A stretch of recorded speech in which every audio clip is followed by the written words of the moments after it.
Welcome back, folks. The Iowa High School State Track and Field Championships are here. So what are we doing in the studio? Let's send things to Irvin Doman, who's been covering the action in Des Moines.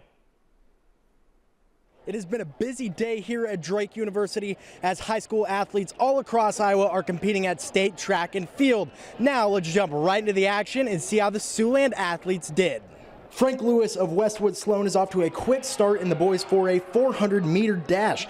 He would make a strong push late to try and take first, but just misses out and will take home second in his heat with a time of 51.28, which is something he is proud of.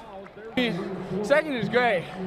I came into state knowing that I had to beat a high school record. Same event in Heat 3. Theo Mosman of Lawton Bronson gets on his high horse early and tries to close late, but falls just short with an impressive time of 48.87. He made the most of one of his final races. At the end of the race, I was just thinking, like, this is my last race as a senior in open, so I got to give it 110% going into it. So I just finished the line as hard as I could.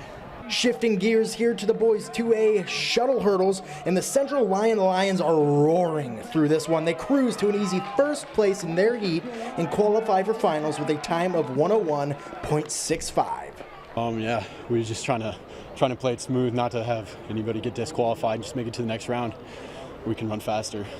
Well, preparation has been a lot more than last year. We knew coming in that Spirit Lake wouldn't be in our district, and we have a good shot of winning.